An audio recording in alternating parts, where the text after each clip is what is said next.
في كلامه المجيد والفرقان الحميد فأعوذ بالله من الشيطان الرجيم بسم الله الرحمن الرحيم إنما يخشى الله من عباده العلماء صدق الله العظيم. علم و عمل کی اور سیاسی اعتبار سے بڑی قداور شخصیات موجود ہیں. میں ان کے سامنے لب کشائی کروں یہ مناسب بھی نہیں، لیکن میرے دل میں بھی ایک تہیہ گزرا کہ یوسف علیہ السلام کو جب بیچا جا رہا تھا، ایک سوت کی اٹی لے کر بڑھیا آئی تھی. کسی نے کہا تیری مت ماری گئی، تو یوسف کو اس سوت کے بدلے میں خریدنا چاہتی ہے؟ کہا نہیں، جب قیامت میں یہ آواز لگے گی کہ میرے نبی کے خریداروں میں سے کون کون ہے تو میں بھی اس صف میں آ جاؤں. بس اس اعتبار سے چند باتیں آپ کے سامنے عرض کروں گا، نماز کا وقت قریب ہے. حضرات گرامی، آپ نے مختلف عنوانات سے باتیں سن لی. کسی درخت کو دیکھنا ہے تو اس کے پھل کو دیکھا جاتا ہے، کسی استاد کو دیکھنا ہو تو اس کے شاگردوں کو دیکھا جاتا ہے. حضرت مفتی صاحب رحمۃ اللہ علیہ شاگرد کس کے تھے؟ حضرت مولانا نے ایک بات چھیڑی تھی، حضرت مولانا حسین بن مدنی رحمۃ اللہ علیہ کی. جب مدینہ پاک سے واپس آتے ہیں تو کھجور کی گٹھلیاں ساتھ میں لاتے ہیں، ان کو باریک کر لیا اور روزانہ اس کی پھکی مار کے اس کو پھاند کے پانی پیتے ہیں. کسی نے کہا حضرت کیا کھجور ختم ہو گئے؟ کہا خدا کی قسم مدینے کی کھجور کی گٹھلی میں وہ مزہ ہے جو یہاں کے کھجوروں میں نہیں. یہاں کی بات ہے. ایک مرتبہ فرمایا میں کمزور ہو گیا ہوں، کون بنائے گا حضرت نانوتوی کے مدرسے؟ کون بنائے گا حضرت شیخ الہند کے مدرسے؟ کون بنائے گا حضرت مدنی کے مدرسے؟ کون شیخ الہند؟ کون حضرت نانوتوی رحمۃ اللہ علیہ؟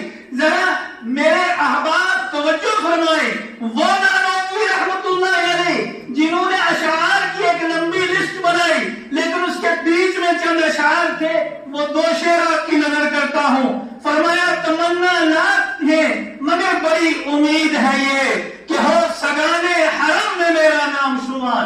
کہ بڑی امیدیں تھیں لیکن اس میں ایک یہ امید ہے کہ مدینے کے کتوں میں میرا شمار ہوتا.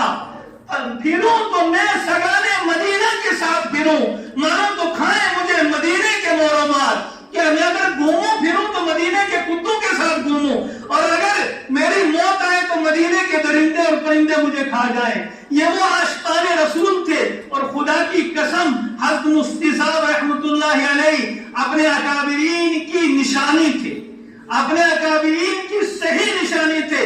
ہمیں سمجھ اور اکثر فرمایا کرتے تھے اکابرین کی کتابیں پڑھا کرو، ان کی سوانح پڑھا کرو، دیکھا کرو. ابھی قریب کا واقعہ ہے. حضرت شیخ زکریا رحمۃ اللہ علیہ کے بارے میں ایک بزرگ نے سنایا کہ انہوں نے فرمایا میں نے کبھی بھی روضہ پاک کے سامنے فوراً جا کر سامنے سلام عرض نہیں کیا. میں نے 2 مرتبہ سلام ایسے عرض کیا ہے کہ ایک سید کو آگے رکھا ہے پھر سلام عرض کیا ہے. میں اتنا ادب اور احترام کرتا تھا کہ میں کبھی حضور پاک صلی اللہ علیہ وسلم کے روضہ پاک کے سامنے سلام عرض کرنے کی جرأت نہیں کی.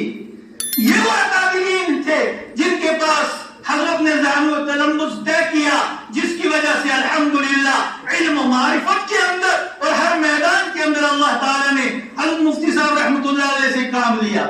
آخری گزارش وہ یہ کرنی ہے. میرے ساتھ ایک اور ساتھی موجود تھے. ایک دن یہاں ہم حاضر خدمت ہوئے، حضرت بہت روئے اور کہا اس وقت پوری دنیا کے اندر اگر کوئی مظلوم چیز ہے تو اللہ کا قرآن ہے. اللہ کا قرآن ہے، وہ طاقوں میں رکھا ہے، اس پر دھول پڑی ہے، کوئی پڑھنے کے لیے تیار نہیں، کوئی سمجھنے کے لیے تیار نہیں. مجھے کہا اللہ نے تمہیں قرآن دیا ہے، تم بولو کہ قرآن کے اوپر محنت بھی قرآن کی کرو. وہ عاشق کے قرآن تھے. پوری زندگی مدارس کی فکر میں کیوں لگے رہے کہ امت کا ایمان بچ جائے. آج امت کے حالات کیسے ہیں؟ امت کا ایمان بچانا مشکل ہے میرے محترم بزرگوں اور دوستوں. وہ دور جب شدی کی تحریک چلی، حضرت نے پورے ہندوستان میں کام کیا، بلکہ پوری دنیا میں اللہ نے حضرت سے کام لیا. بس یہ آخری عرض یہ کرنا چاہتا ہوں کہ حضرت ہمیں ایک کام دے کر گئے ہیں، قرآن و حدیث کا کام، علم دین کا کام، علم دین کی ترویج کا کام. یہ کام ہم اپنے پلے باندھ لیں. اور علماء حضرات یہاں موجود ہیں، خصوصاً حضرت کے صاحبزادگان سے میں درخواست کروں گا، جس طرح حضرت کو ہم اپنا رہبر ہم تو مان ہی نہیں پائے، اور اس میں ایک غلطی ہماری نہیں ہوئی۔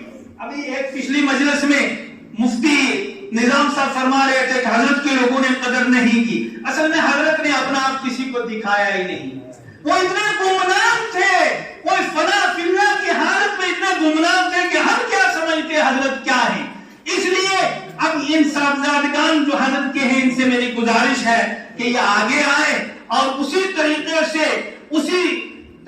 سے اس کام کو آگے لے کر چلے۔ ہم انشاءاللہ شان بشر میں ساتھ کھڑے ہونے کے لیے تیار ہیں، اور میری تمام حضرات سے یہ گزارش ہے کہ جو قرآن کریم آپ پڑھیں گے، ذکر و اذکار کریں گے، ضرور حضرت مفتی صاحب رحمۃ اللہ علیہ کا اس میں حصہ رکھیں اور یہ سارے ثواب کریں۔ اللہ پاک حضرت مفتی صاحب کے درجات کو بے انتہا بلند فرمائے اور ہمیں ان کے نقش قدم پہ چلنے کی توفیق عنایت فرمائے۔ وما توفیقی الا باللہ علیہ توکلت و الیہ